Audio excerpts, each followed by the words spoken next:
Good Thursday afternoon, guys. I'm Jerry Miller, and welcome to the I Love CVille Show. Thank you kindly for joining us. We are live in Charlottesville, the Commonwealth, the country, and the world on the I Love CVille Network, presented by Skooma Boutique Dispensary. The best dispensary in the city of Charlottesville is Skooma Boutique Dispensary on the downtown mall next to Rapture. David and his family at Skooma Boutique Dispensary, certificates of analyses for everything in the store. I'll give you a snapshot of what we will cover today on the program, including a number of various perspectives on our first topic: Cherry Avenue, High Street, and Preston Avenue. These three corridors we will compare and contrast, and we will ask which is the most underperforming and how do we make them better. It's a topic that certainly has gone viral across the I Love CVille network, and we've had perspective offered from business owners, from residents, and locals alike who live in each, who are offering firsthand perspective on what they are seeing. We will talk Spain, the country, now treating COVID as if it was the flu and transitioning from a pandemic to an endemic, with something that undoubtedly has haunted us for how long, Judah? Why don't we get Judah Wickower on screen? Two shot for Judah Wickower, the director of the program. Haunting us since March of 2020. So we're going nearly 2 years of being haunted. 2 years of being haunted by this. We will talk about that endemic on screen. Judah, we looked up the definition of endemic the other day, did we not? Yeah. What'd you find? Endemic is it's when something just becomes kind of the norm. Get that mic closer to you if you could, please. When something becomes the norm? Yeah, if something is endemic to an area, it means that it's often found there. It's typically found there. It's not a one-off. It's not it's been here for a couple months. We think it'll go away soon. It's just endemic to the area. We'll talk about that, J-Dubs. I know you have perspective to offer on that. If you want to go back to the one shot, we have Manhattan Rets at an all-time high. Ryan Serhant championing crypto for real estate transactions, and UVA basketball squeaking by Virginia Tech last night. An unlikely hero in Francisco Caffaro, Big Pappy, was 16 points and 9 rebounds, 6 of 10 from the stripe and 5 of 7 from the field. Like most games, Shedrick, the big man, gets into foul trouble. Francisco Caffaro comes in and saves the day. UVA, now 10-6 on the season and 4-2 in conference play, with Wake Forest on the docket for Saturday. We will catch that Wake Forest matchup at the Boar's Head Resort. If you want to get the link on screen, look at the URL on screen. If you want to buy tickets to Winter Wonder, I'm going round 2 with my family with what has turned into undoubtedly a phenomenal event for this community. Over 35,000 tickets sold, I learned yesterday on the I Love CVille Show. Think about the economic impact Boar's Head Resort has had through Winter Wonder on this Charlottesville and Albemarle County community.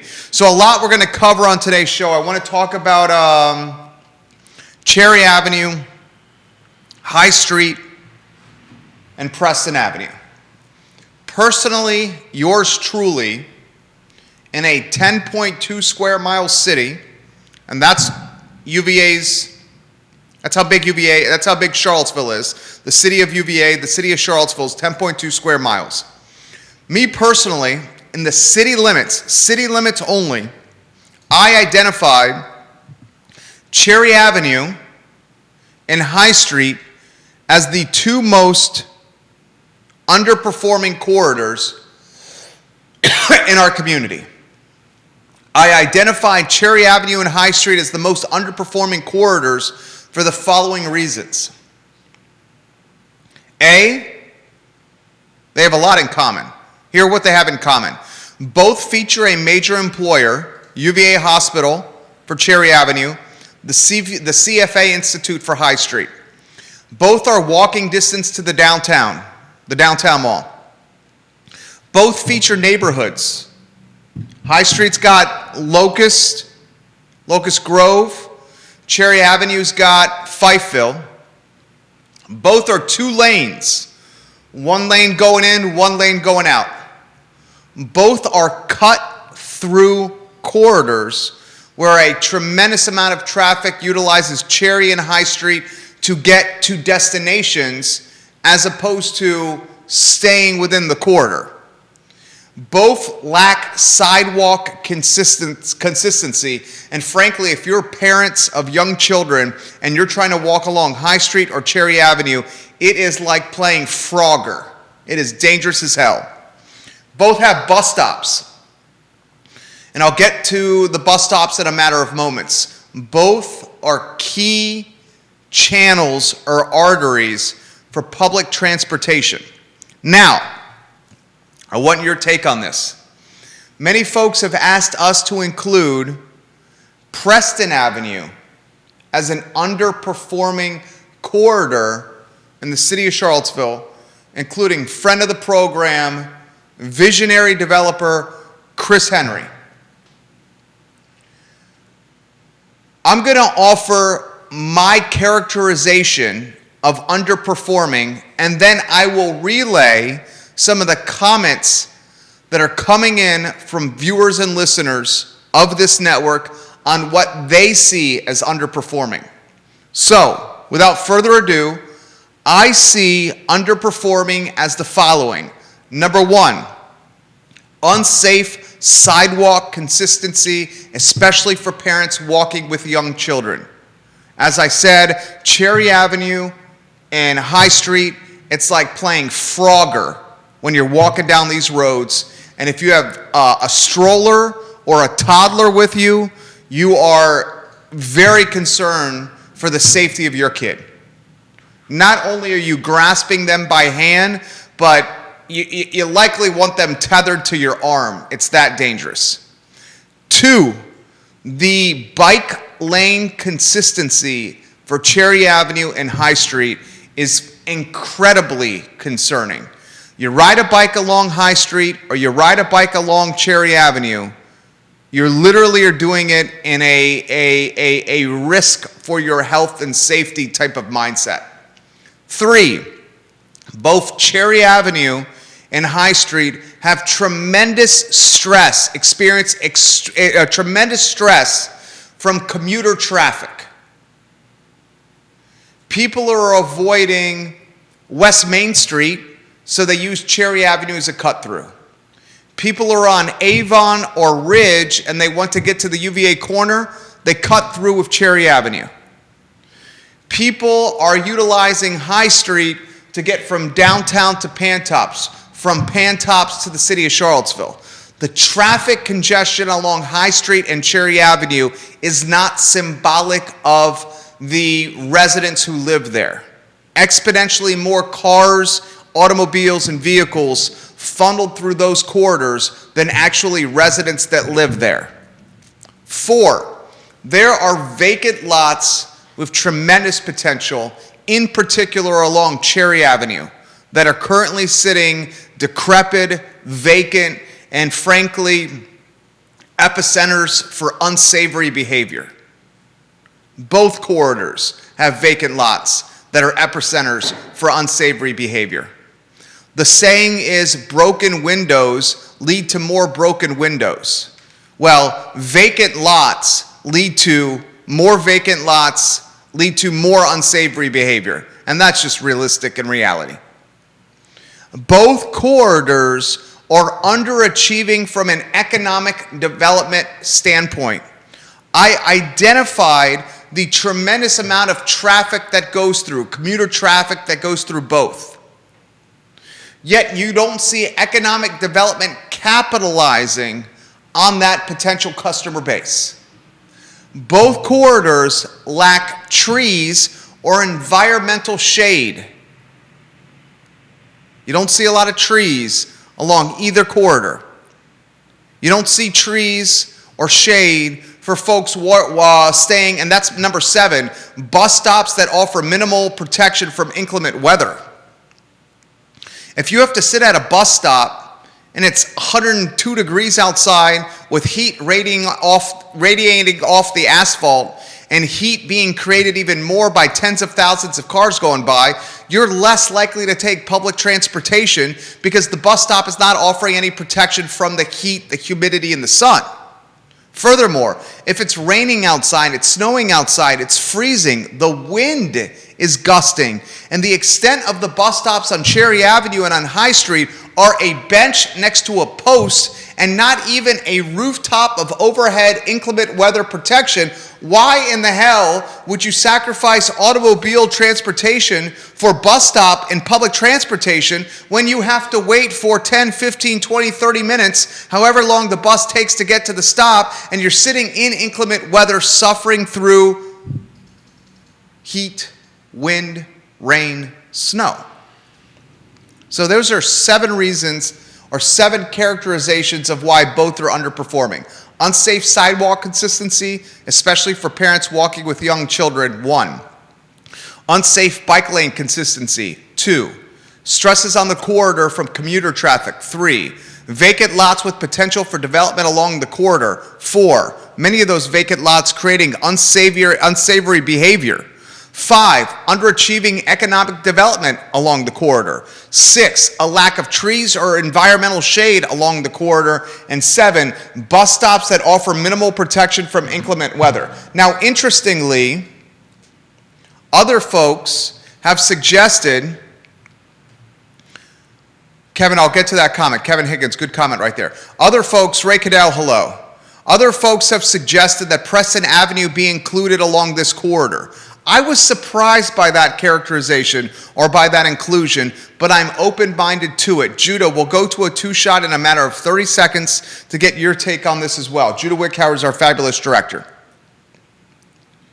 Preston Avenue certainly has more economic development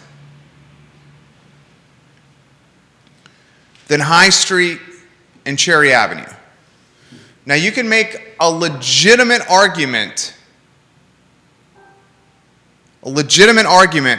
that Preston Avenue has stresses on the corridor from commuter traffic, but you cannot, from a sidewalk consistency standpoint, compare Preston to High Street to Cherry. Preston's got better sidewalk consistency. Preston also has better bike lane consistency and less vacant lots than Cherry and High. Preston has more economic development than Preston and High. Preston has a similar amount of lack of trees or environmental shading, and Preston's bus stops are relatively equivalent to Cherry and High. From my standpoint, and Judah, I'm curious of your take. Go to the 2-shot if you could. Are you going to go with this one? Are you going Cherry Avenue? Or are you going to go High Street?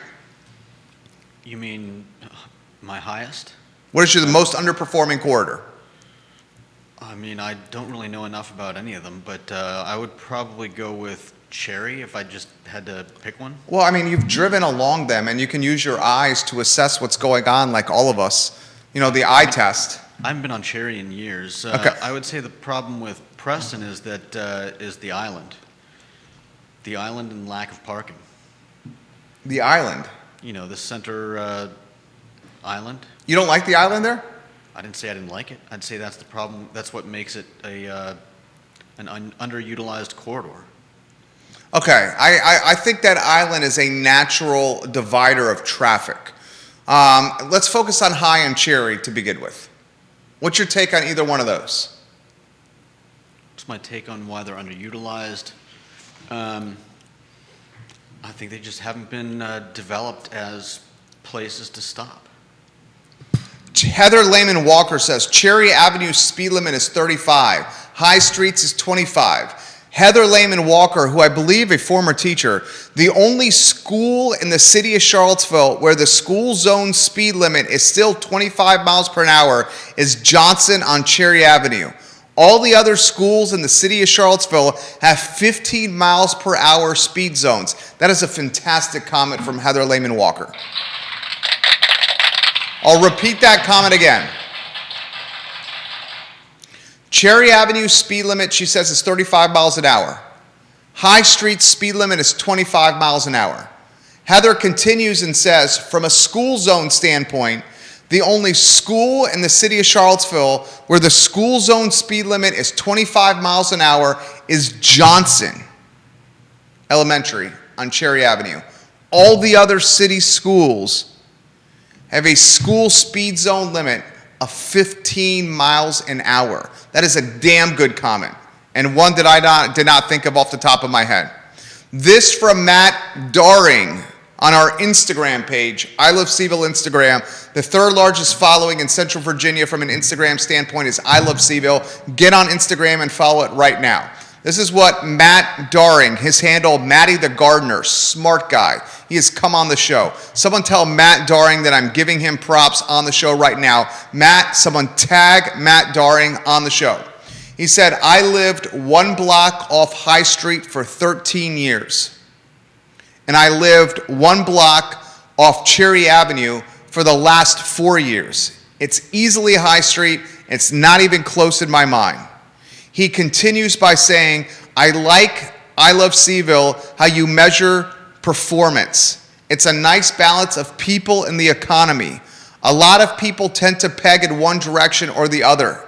I have found, though, that where people are emphasized, the economic development follows. People will go where they feel comfortable and they bring their money with them. Thoughts on that, JW? That's fair enough. If you're not developing places that people want to stop at, then why would more people want to come and develop places that people want to stop at? Downtown Mall is a perfect example of this. It got converted from a car-centric downtown decades ago to a pedestrian-centric downtown, and now the Charlottesville Downtown Mall is the crown jewel of the city of Charlottesville. Kevin Higgins on one of our 15 Facebook pages that are airing this show. In my opinion, the McIntyre Business Park has the most potential and totally underachieving. The proximity to downtown, UVA, the bypass, and I-64 is a home run. Kevin, well done. Props on that comment. I'm giving you props literally in the feed right now. I'm gonna further my take, and I'm curious of what you guys have to say. Scott Aaronworth in Virginia Beach, we love when you watch the program. Hello, hello, hello. My most underachieving corridor is Cherry Avenue. And I'll explain why it's Cherry Avenue here, succinctly, eloquently, confidently, and with facts and conviction as the foundation of my argument. A, Cherry Avenue is parallel to West Main, arguably one of the most important roads in the city of Charlottesville, top 3 certainly. It's like a 7-iron away from West Main. It's within a short hop, skip, and a jump from one of the top employers in the city, in the region, frankly, and UVA health system. Cherry Avenue has a park on it. Cherry Avenue has more vacant lots than, can you think of another street in the city of Charlottesville that has more vacant lots on it right now than Cherry Avenue? Can you think of one? I can't think of one. I cannot think of one that has more vacant lots on it right now than Cherry Avenue. Can anyone think of one? Cherry Avenue is a connector to the UVA corner and to the downtown mall. Cherry Avenue is a food desert, a grocery desert. Folks that do not have vehicles, that live in the Fifeville neighborhood, have the furthest walk to a grocery store than just about any locality in the city. What is the closest grocery store to Cherry Avenue? The Fifeville neighborhood.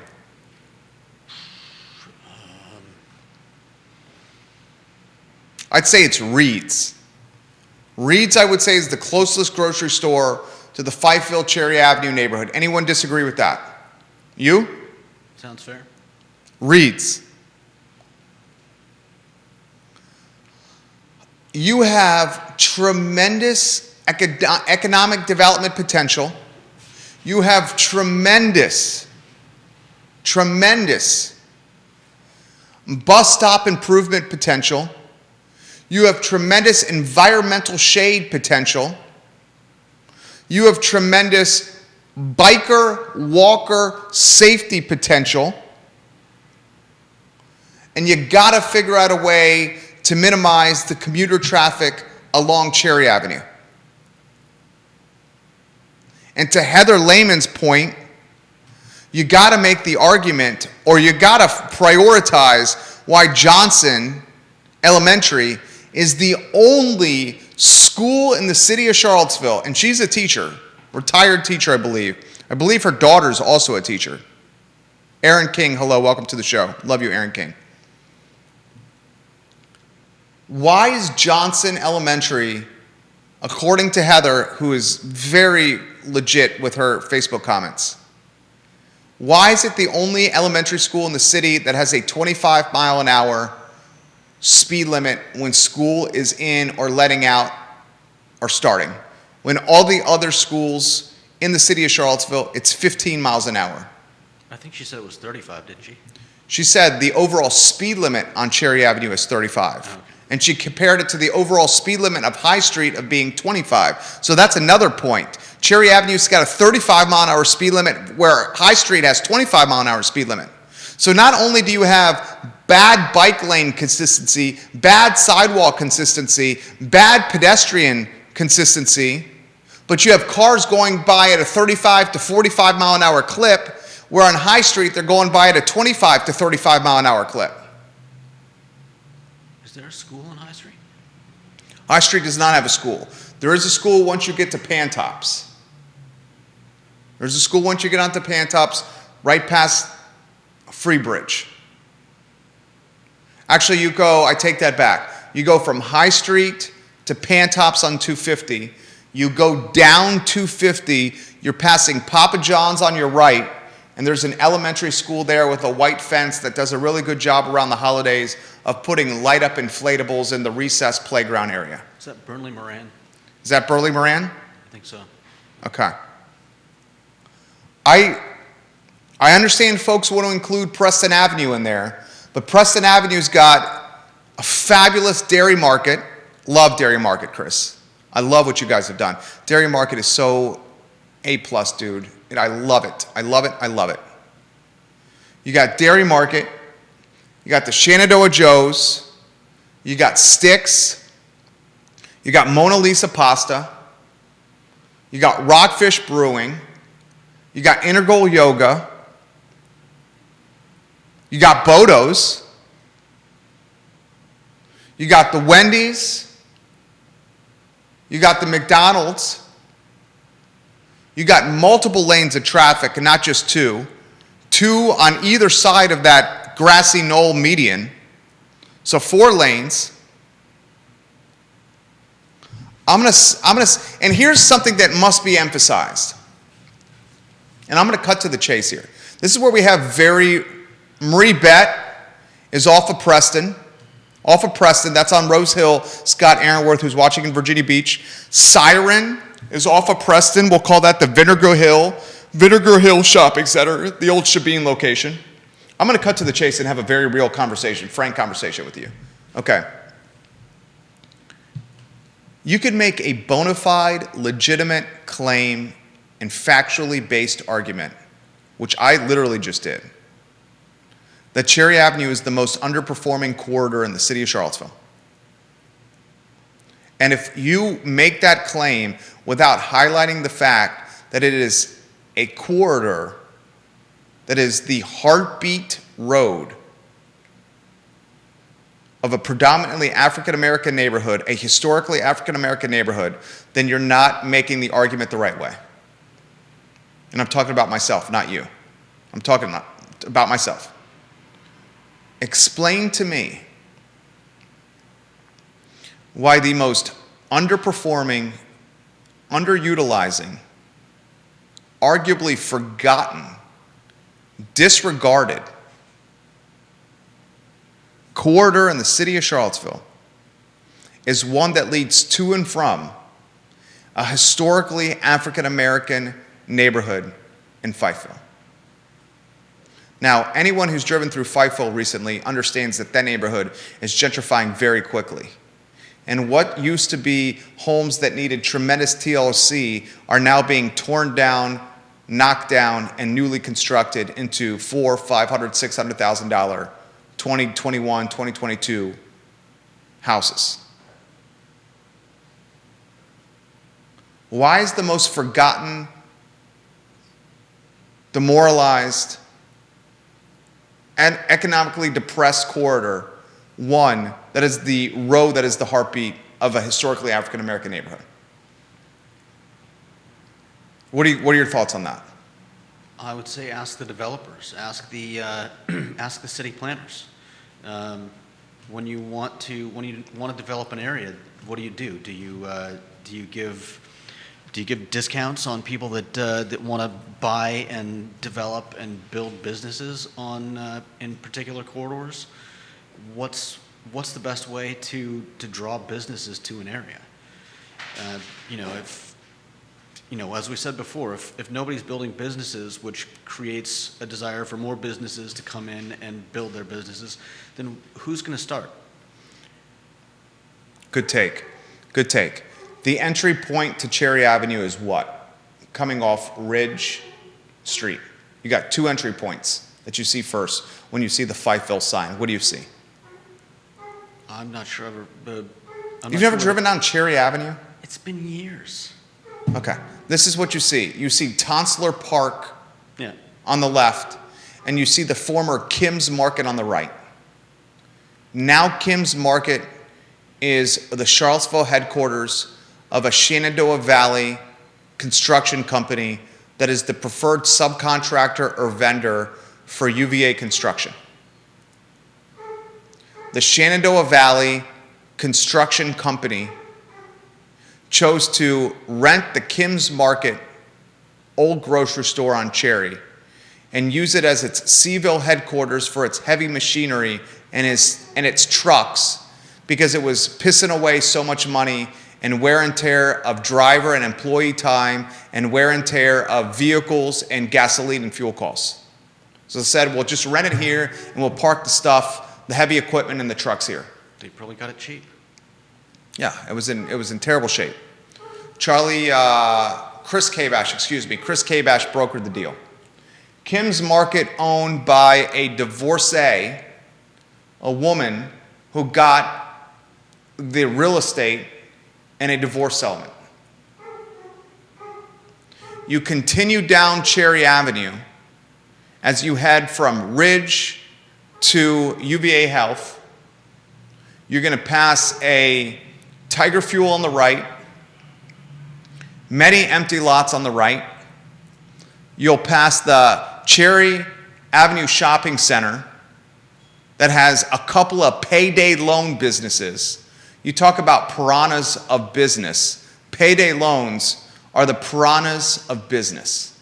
Can you really call that a shopping center, though? What do you call the Cherry Avenue Shopping Center? I don't know. It's a small parking lot with some businesses in it. Small parking lot with some businesses, I think, is by definition a shopping I center. don't know. I think, what do you call it? I don't know. It's just, does the shopping center have a name? It's the Cherry Avenue Shopping Center. Oh, that's the name of it? Yeah, that is the name of it. It's the Cherry Avenue Shopping Center. I drove down there I drive down there often. I'm one of the commuters that cut through Cherry Avenue to get to places, as opposed to waiting in 5 o'clock congestion on West Main. I backdoor it on Cherry, and then I come up Roosevelt Brown, and next thing I know, I missed that traffic congestion from the former Lewis and Clark Sacagawea statue all the way to the Amtrak, all the way to Continental Divide. That corridor is not only the most underperforming in the city, which I feel like I've made a very legitimate argument, but it is the lifeblood of a historically African American community. It's a food desert. There's no grocery store within walking distance for folks that don't have vehicles to ride in. If you are trying to make a candidacy or a platform to benefit the city of Charlottesville as a candidate, or you're in the affordable housing space as a nonprofit, or you're in the economic development space as a facilitator for said economic development, undoubtedly your prioritization should be from Roosevelt Brown and UVA Health all the way to Tonsler Park, Kibbs Market, and Ridge. You take the speed limit at Johnson Elementary down from 25 to 15. You take the overall speed limit along Cherry from 35 to 25. You convert you take the vacant lots and you either incentivize them, the owners of those vacant lots, to make something happen with them. And you do it right away. Neil Williamson, president of the Free Enterprise Forum, shares the Cherry Avenue Small Area Plan from 2019 in the comment section of my Facebook page. Go to the Free Enterprise Forum, guys. Read what Neil Williamson writes. It's damn good. I checked out that small area plan yesterday before today's show, and this is what fascinated me about the small area plan.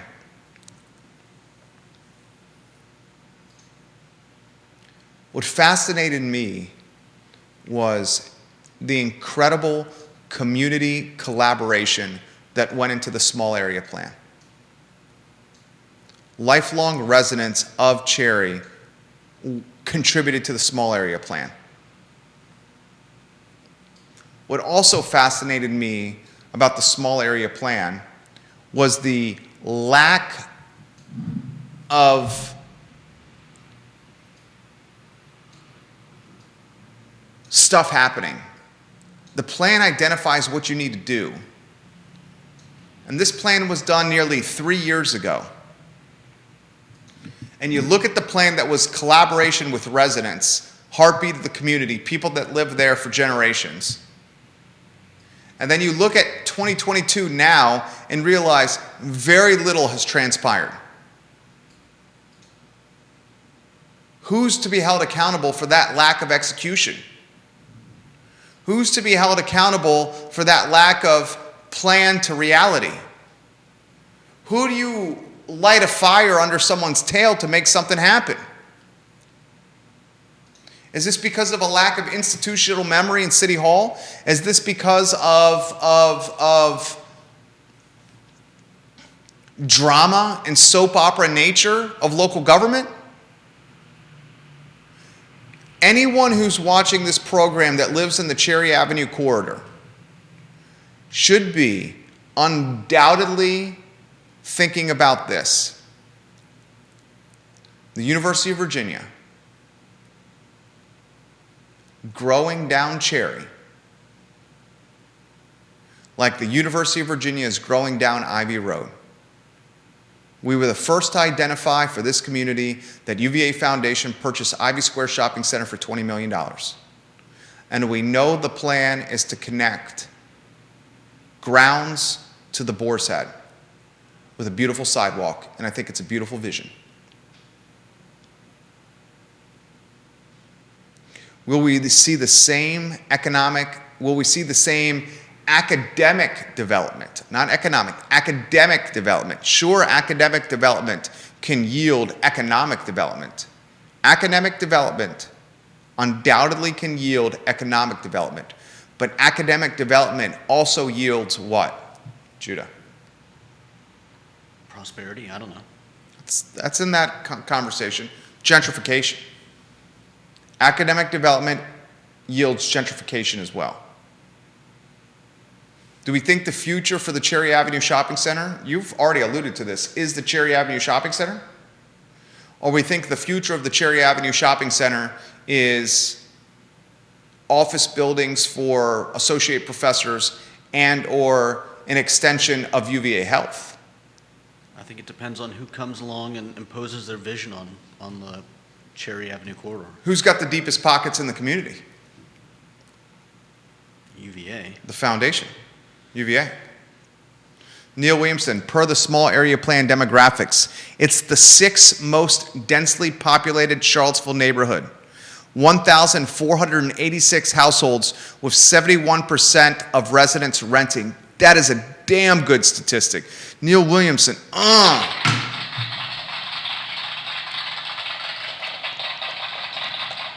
Well done. I'll read that again. Per the Cherry Avenue Small Area Plan from 2019. This plan is nearly 3 years old. A plan put in place 3 years ago with a fantastic foundation of community collaboration. A plan put in place 3 years ago through a community collaborative foundation, I hate to say, is quickly becoming outdated because of inflationary times, because of supply chain shortages, because of cost of goods increasing in price, and because of a shortage of labor. So the vision painted in this 2019 plan is much less likely a reality now, 3 years later, because COVID has exacerbated a number of things. Labor shortage, cost of goods increased in pricing, fuel costs have gone up, money is less valuable now in 2022 than it was in 2019. Here's the statistic. The sixth most densely populated neighborhood in Charlottesville, nearly 1,500 rooftops, 1,486 households to be exact, is Fifeville and the Cherry Avenue corridor. 71% of those residents are renters. 71%. What does that tell you? Tells me that it's low income.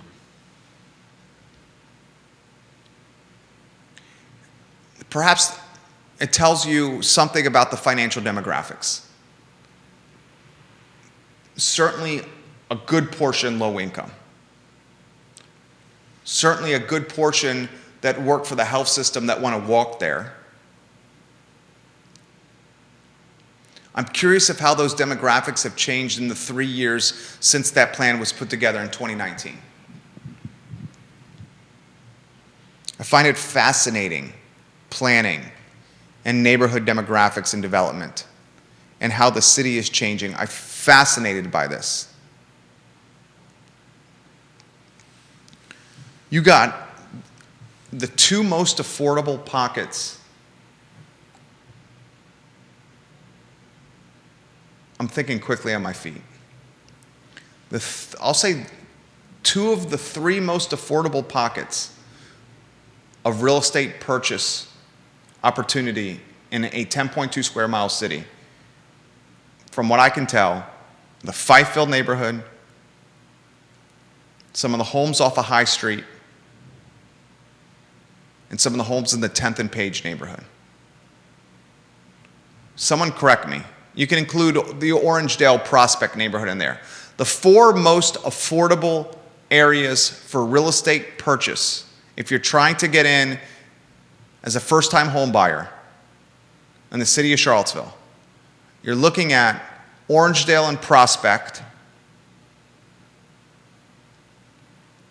which is adjacent to Fifeville. Fifeville is also one of the most affordable. 10th and Page, one of the most affordable. And the real estate off High Street, on the right side of High Street, behind Jack and Jill's and like La Michoacana and Belmont Barbershop. The real estate on High Street behind the CFA Institute is extremely expensive. You're talking Locust Grove, Locust Avenue. That ain't cheap. That's $400,000, $500,000, $600,000 and over.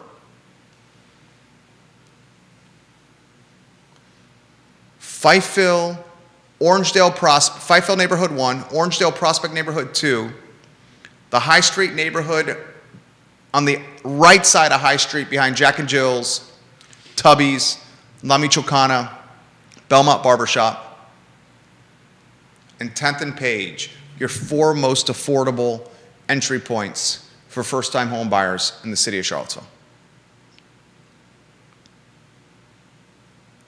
Do you know what all 4 of those neighborhoods have in common?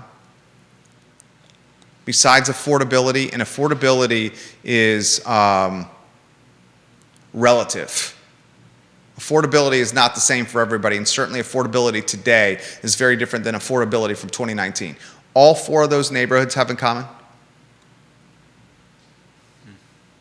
All 4 food deserts. Have a hard time finding a grocery store you can get to on foot or easily from a public transportation standpoint. All 4 bus stops that offer minimal protection from inclement weather. All 4 lacking tree or environmental shade.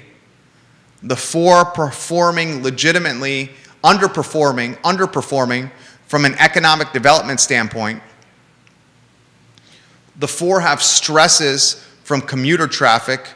Prospect and Orangedale less than the other 3. 10th and Page is very much commuter traffic stressed.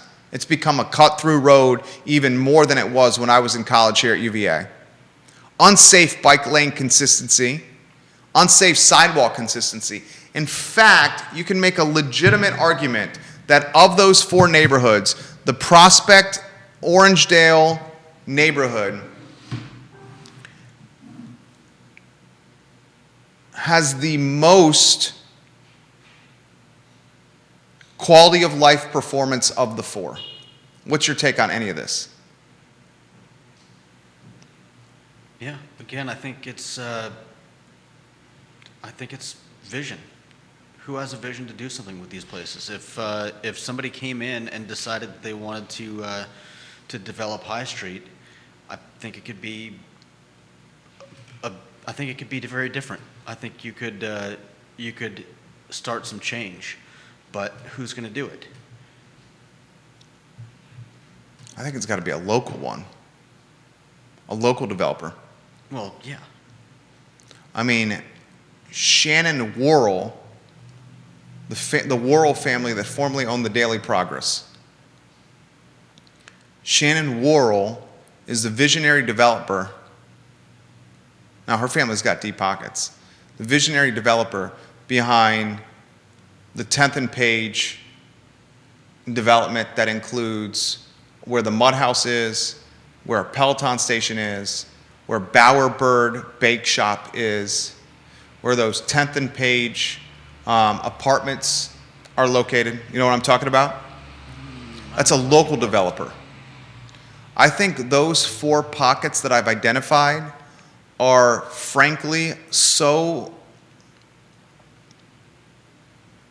are somewhat under the radar that a big-time developer like a Orion Homes or a Stanley Martin that is now owned by an out-of-market, it's owned by the Japanese now, Stanley Martin. Those kinds of developers are not looking to deal with the red tape that comes from City Hall, the aggravation from Charlottesville government. Nobody wants that. A local developer would. A local developer would navigate have much better luck navigating that landmine and the patience and the nuance than a Ryan or a Stanley. Maybe.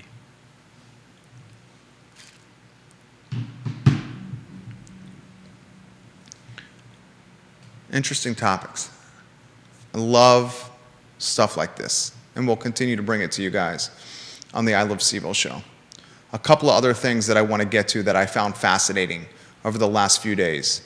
Spain, the country, its prime minister is now encouraging Pedro Sanchez, Spanish prime minister, is now encouraging Spaniards, and I'm very curious of your take. Spanish Prime Minister Pedro Sanchez is now encouraging Spaniards to treat Omicron and COVID as an endemic. Have you guys noticed, and start keeping your ears open and your eyes sharp? The word pandemic is quickly evolving into the word endemic. Give us the definition of both. 2 browser tabs open. I want specific language here. Specific language. Watch as pandemic is evolving into endemic. And the first country on record, Spain, and its Prime Minister, Pedro Sanchez, is now encouraging the country to view COVID as an endemic and not a pandemic. After Spanish Prime Minister Pedro Sanchez made these comments, the United Kingdom's educational secretary, and I'm going to butcher this person's name, Nadhim Zahawi, first name Nadhim, last name Zahawi, Britain's educational secretary, told the BBC that the UK is, quote, on a path towards transitioning from pandemic to endemic. So, keeping up with the Joneses mentality, Spain's prime minister says pandemic to endemic. Said that earlier this week. Shortly after Spain's prime minister said pandemic to endemic, Great Britain's educational secretary told the BBC on record, our country is going, quote, on a path towards transitioning from pandemic to endemic, end quote. Judah Wickhauer, the definitions of both. Pandemic first, please, sir. Pandemic is an outbreak of a pandemic disease, usually prevalent over a whole country or world. And generally speaking, it's something that eventually has an end. Endemic is an endemic plant or animal. As an adjective, it's, disease or condition regularly found among particular people or in a certain area, native and restricted to a certain place. So they're not exactly interchangeable. You wouldn't really say this is an endemic. Endemic is something that is a regular site or a regular part of the flu. Area. Yeah, the maybe. Flu. It's a regular site. You see it every year. You see different strains of the flu. We see it every year. You know why? We have the flu season. There's a season called the flu. Is there not? Yeah, generally speaking. So, listen to what just happened. Earlier this week, the top dog in Spain said we're transitioning from pandemic to endemic. Shortly thereafter, one of the top dogs in England said we're transitioning from pandemic to endemic. 2 days ago, the president of James Madison University said second semester as normal, JMU is going to start treating this as an endemic. The word endemic, heard it here first, is about to become the word of 2022. What was the word of 2021? Effed? I don't know. F. I would say the word of 2021 was pivot. 2020, 2021, it's slow cliche now. Pivot, right? Pivot. The word of 2022 is going to be endemic. It's a keeping up with the Joneses global population. When does the U.S. say it? Because when countries like the United States start utilizing that vocabulary, that verbiage, then the momentum really goes. The pandemic's over, folks. When does the U.S. start saying it? They'll probably fold soon and do it as well. That's a question. All right, a couple more items out of the notebook. Neil Williamson makes this comment. Very good one. For what it's worth, Keith Woodard may disagree with your suggestion that local developers are well positioned to advance projects in the city of Charlottesville. That's a good comment from Neil Williamson. And Neil Williamson's basing that on Keith Woodard leaving nearly a couple $1 million of underground infrastructure and walking away from a Water Street development project that was going to be the future home to the Charlottesville city market. And he's not the only one that's Many having have. trouble dealing with building in Charlottesville. Oliver Kootner won't deal with the city of Charlottesville. Oliver Kootner is allocating his financial resources and his sweat equity in Lynchburg and not the city of Charlottesville. Yeah, because why deal with the pain?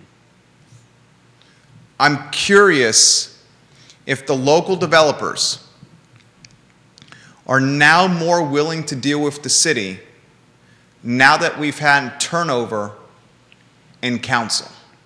I don't know if council is all that. Council's a big chunk of it. I'll give you its part planning commission. I'll give you its part lack of institutional memory due to the tremendous vacancies in City Hall. I'll give you it's the incredibly high price of dirt in this city because it's only 10.2 square miles and the supply is minimal. All that's fair. Perception is reality so much in today's society. And the perception in January of 2022 for government consistency and government reasoning and common sense, perception now is much different than the perception was even last year. You give me that. So you're saying the perception is that city council is in charge of I mean, we'll cut to the chase production. here. You had one person on council that was turning local government into chaos. And that person on council is no longer on the dais. Okay, but The how, perception is one of reasonable consistency, level-headedness, cautious optimism, as opposed to the perception or the fear, good God, what is this person going to say next in a Facebook Live? Okay, but how big a hand do they have in some of the construction decisions? They have a good hand. Planning Commission makes recommendations to the Board of Supervisors and to Council. And then it's up to Council to determine what they want to do. Council can kibosh something if they want. And so much happened in the previous 4 years where not good enough was the enemy of, what's the phrase? Good's the enemy of great? That's not the phrase. The phrase is, Perfect is the enemy of. Perfect is the enemy of productivity, of production. Perfect is the enemy of execution. Perfect is the enemy of good. I think there are probably multiple ways of saying this. But The reality is this: any additional housing for an ecosystem is going to have a positive impact on said ecosystem because it's going to open up more housing for people. And yes, if that housing is created at the top of the totem pole, the expensive price point, it's going to allow folks with tremendous equity in their homes to trade up and climb the totem pole, which would then open up medium level housing, which would then allow folks that are at the entry point to climb up to medium, and would open up low point housing or entry point housing for folks that want to get in the real estate game. What was the saying? perfect is the enemy of good. It's attributed to Voltaire. And so much of the last 4 years, that was the case.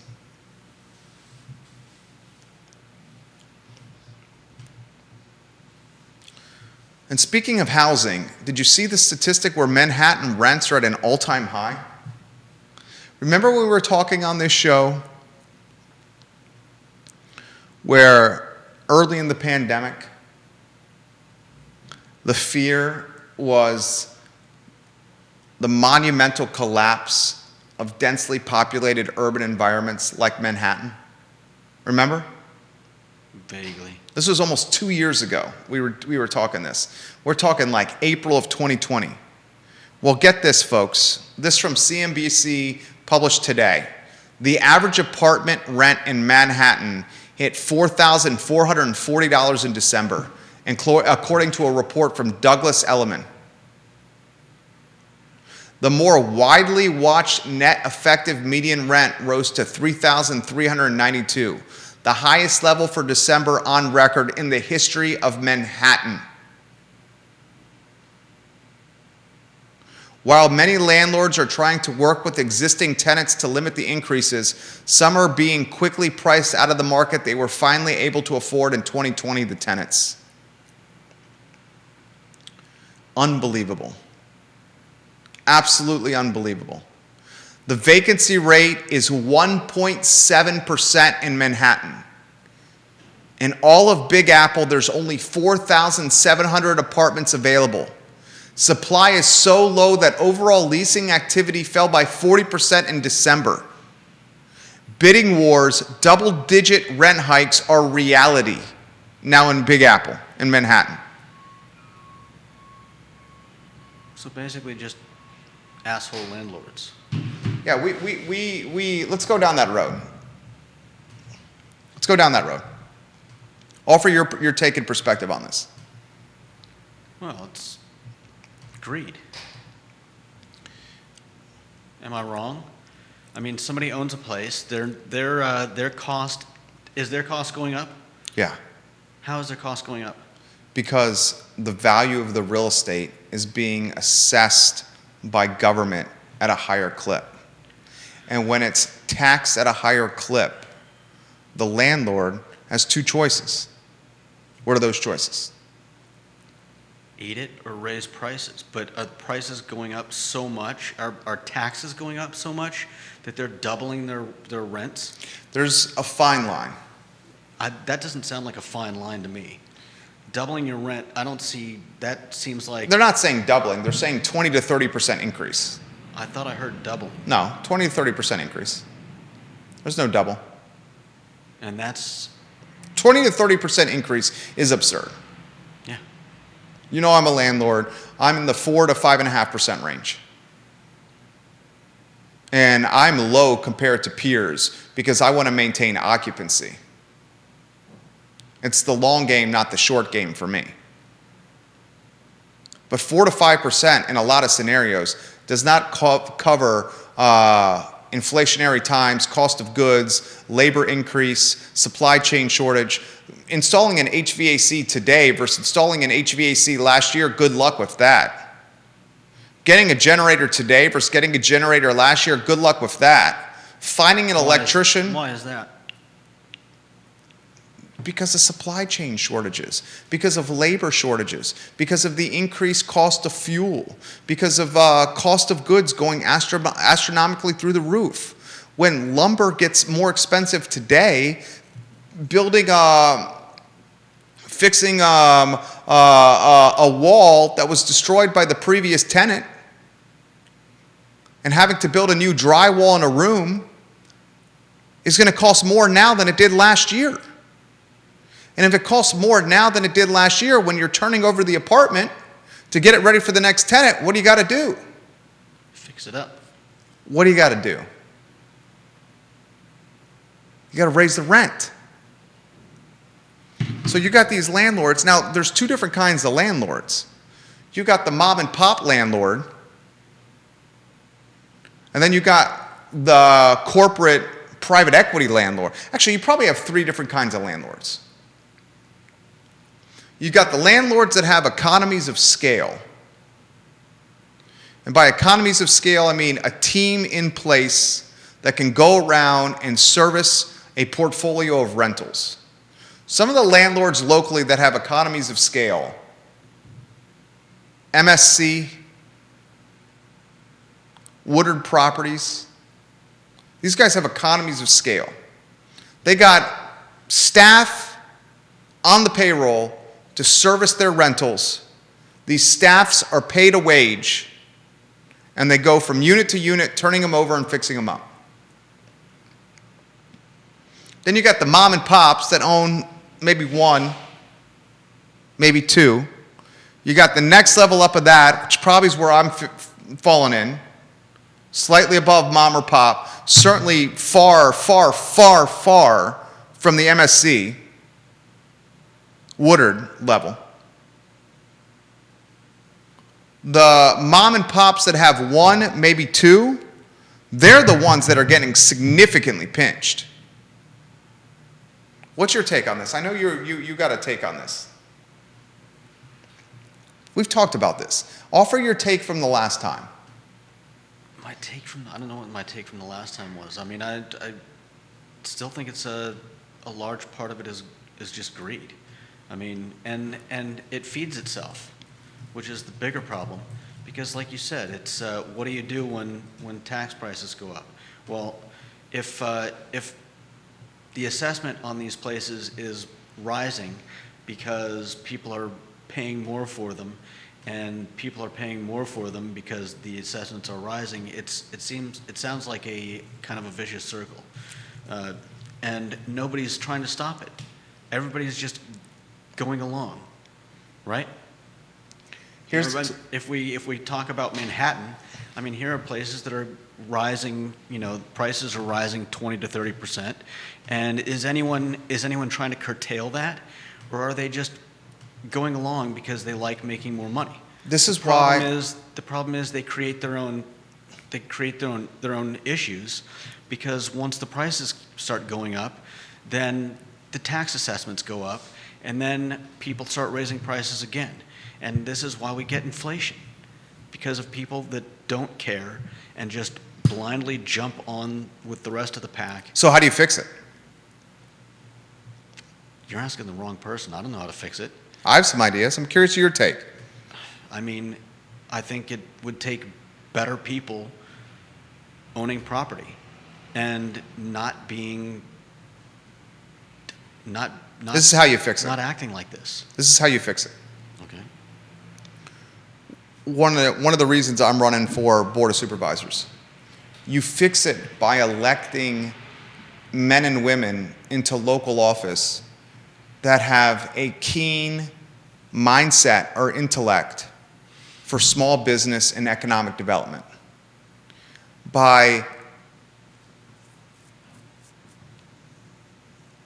With a jurisdiction's yearly budget so tremendously tied to real estate revenue and real estate taxes. In some cases, 70% or more of the jurisdiction's yearly budget is associated with tax revenue from real estate.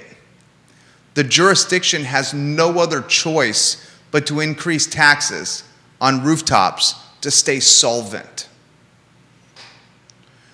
Instead, you need elected officials that can comprehend the concept of strategic economic development, which would then take the line item of real estate tax revenue and slightly lower, maybe greatly lower, its importance to the jurisdiction.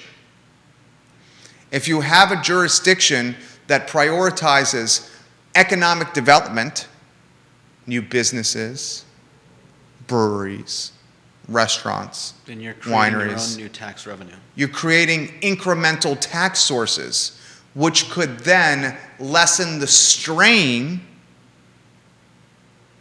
or the importance of tax revenue from real estate.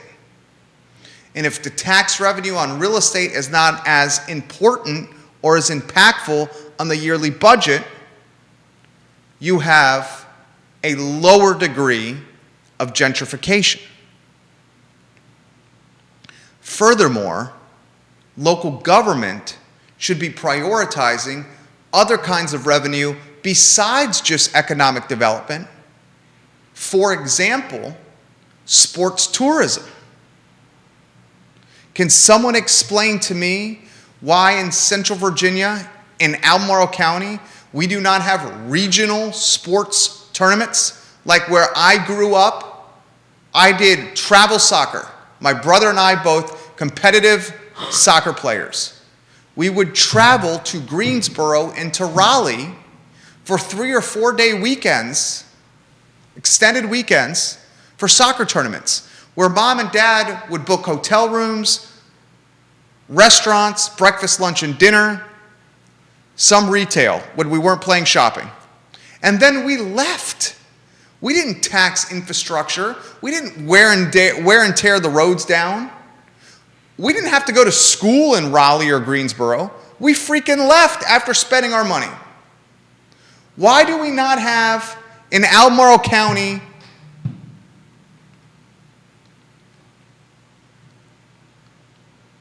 sports tournament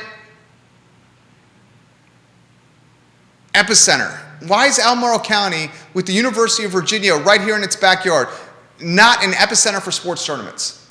Coaches at UVA could legitimately get 10 minutes away from their office at the McHugh Center, the John Paul Jones Arena, Davenport Field, Snyder Tennis Courts, Klockner Stadium. They can drive 10 minutes and watch a sports tournament and do recruiting in their backyard. And us, the community, would benefit. Why is tourism not prioritized even more? That is how you keep gentrification and rental prices escalating at unhealthy clips. Thoughts?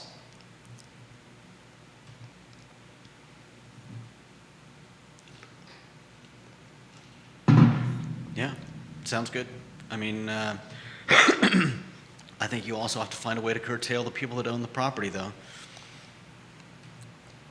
I'm not one for government interfering I'm not with the free market. I'm not one for government interfering. So you're either, basically saying the government should get involved No. and limit. Then how else could you do it? I mean, You're basically, you alluded that, and I'm playing devil's advocate with you. You alluded that the government should get involved. I don't really think the government should get involved. I don't really know that there's an answer. I think I just gave the I answer. think you've got part of the answer. I think that is the answer. That might help keep property taxes down, but that's not going to keep people from raising the prices if they can. The fabulous no, that would help. That would keep people from raising their prices. I think our look at Manhattan is showing that people, you can't say that that's all because of taxes.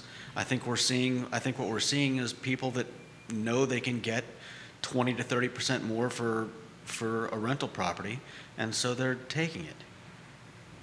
I think having a good hand on local taxes might help slow that down, but I don't think it's an answer to what's going on in places like that. Kevin Higgins, fabulous watcher of this program, love Kevin Higgins. He says, I think Phil Delaney has MSC and Woodard all beat from a total unit rental standpoint. That may be a topic for a future show. Phil Delaney having the most potential rentals in the Charlottesville, Central Virginia area, even more so than MSC and Woodard. Good comment right there. I'll look into that, Kevin Higgins. He also adds, and the enormous UVA Ortho Sports Center being built by Vivanci will have an impact on this community. Neil from Fox Business. Median rental prices in the United States rose from $1,659 to $1,859. We're talking a $200 a month increase between October 2020 and October 2021. $200 increase. That is over 10%, roughly 13%, according to the Zillow Observed Rental Index. Oh, I was right. That's a 12% increase in just 1 year. And then he puts the source as Fox Business. That's in the comment section on my Facebook page. Another great comment from Kevin Higgins. Another great comment from Neil. Janice Boyce Trevelyan, watching in Louisa County, says this. Check Nelson County people up there. They say their tax assessments are coming in way over what they were. They are asking for reassessments. They say the assessments are being outsourced and not our actuality or reality. Janice, I love when you contribute to the program. Two other topics. Keith Smith, Keith, I think you are watching, sent me this link. Ryan Serhant of $1 Million Listing, New York. In a public forum on the record, in a mastermind type of scenario, believes cryptocurrency will quickly become one of the primary transactionary methods for real estate in our country. I think it needs to stabilize first. You say it has to stabilize first?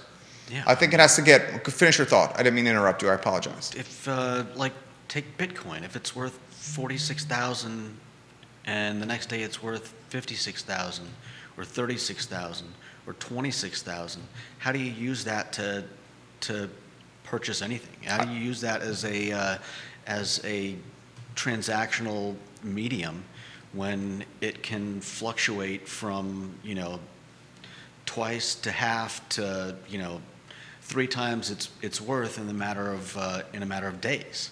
I think that's a very good comment. Excellent comment. Your best comment here on the show. That one right there. Well done. I think on top of stabilization and consistency, essentially Bitcoin,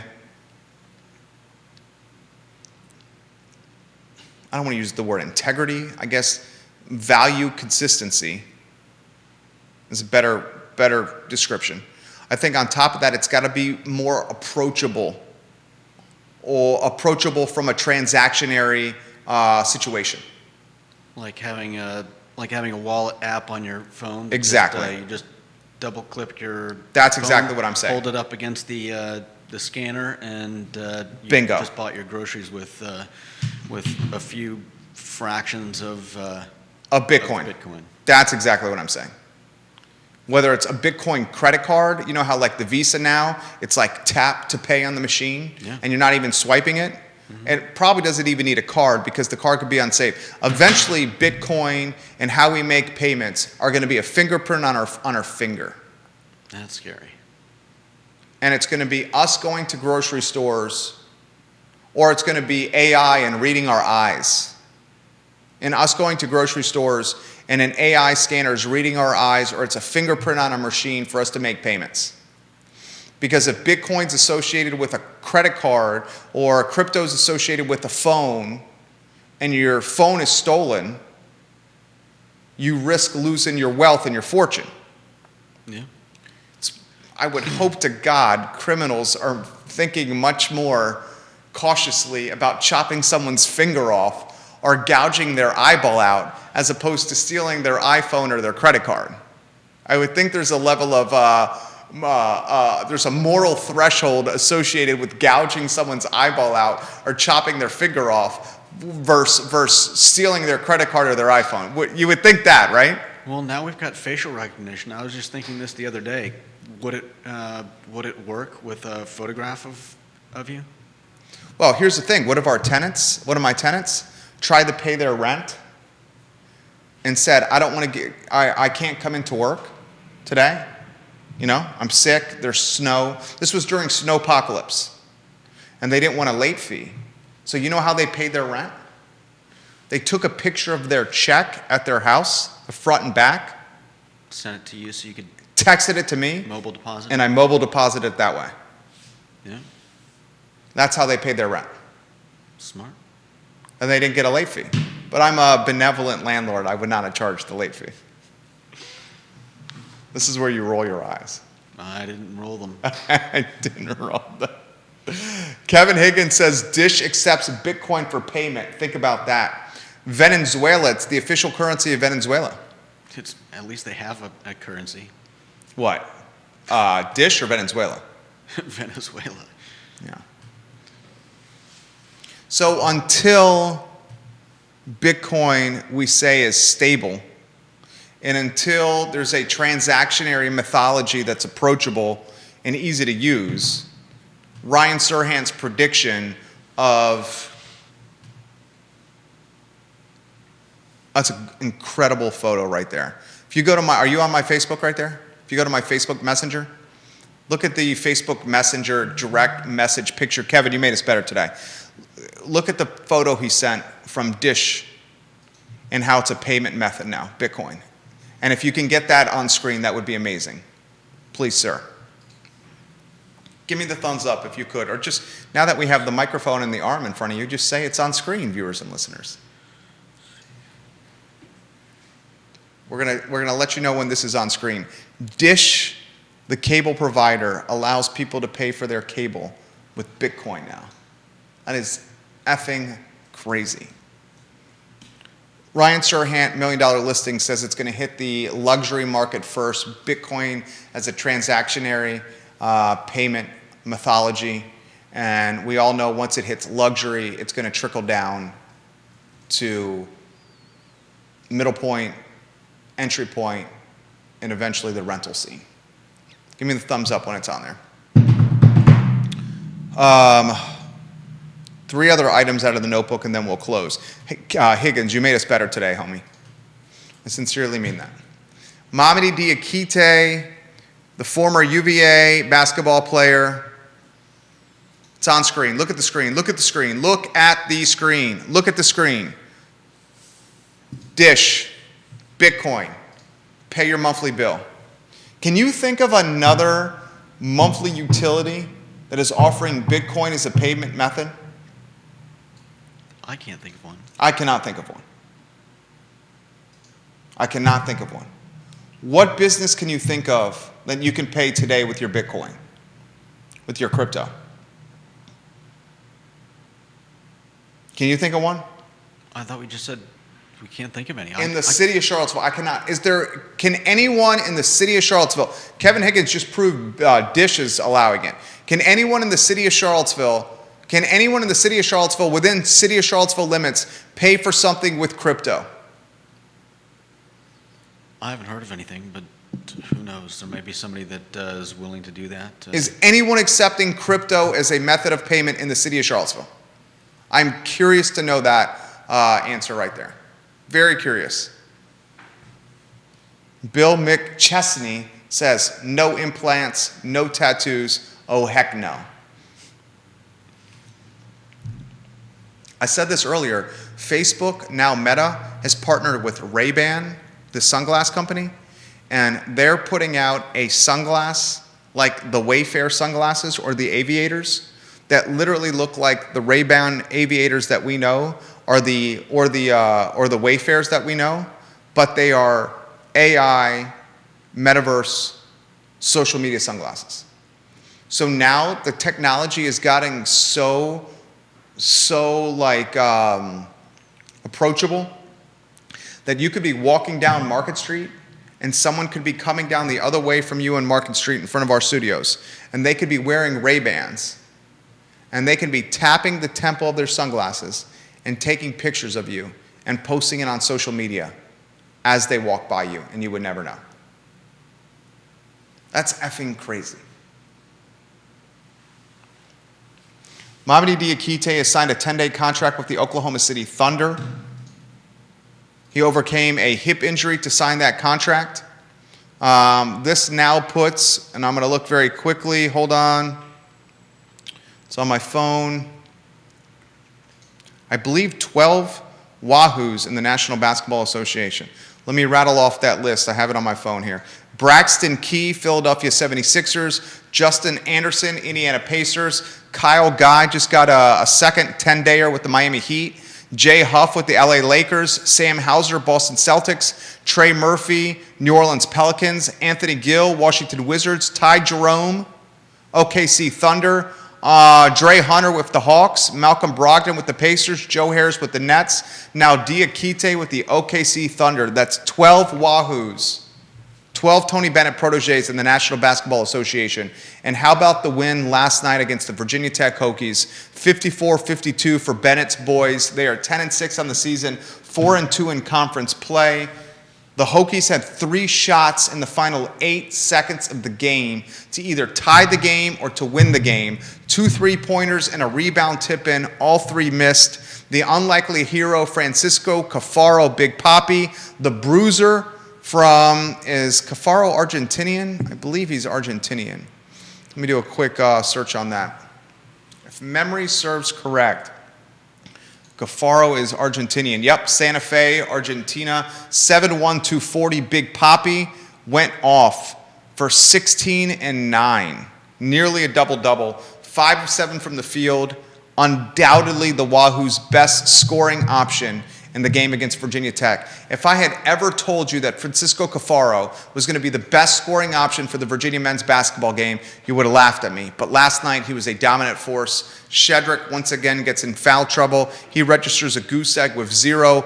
Gardner finishes with 4 points on 2 of 10 shooting from the field. Still, the Hoos are 10-6 on the season, 4-2 in conference play, with Wake Forest on the docket Saturday, 4:30 p.m. tip. Good win, Tony Bennett. Very good win. All right, that is the Thursday edition of the show. I hope you enjoyed it. We enjoy connecting with you guys through this platform. Dude, we both, Judah and I, work very hard to deliver this content to you. Very hard. And the only thing I ask in return is you guys to hit the like button on whatever social media platform you're watching upon, or share it with a friend. Neil Williamson and Kevin Higgins and Janice Trevelyan, you guys made us better today with your perspective and comments. I thank you genuinely from the deepest pockets of my heart for contributing and participating in the discussion of the show. For Judah Wickhauer, I'm Jerry Miller. This is the I Love CVille Show. Until tomorrow, my friends. Keith Smith is back at 10:15 tomorrow. Can't wait to see you, distinguished gentlemen. I've missed you. Keith Smith back tomorrow at Real Talk, 10:15 a.m. Then the I Love CVille Show at 12:30. Hasta luego.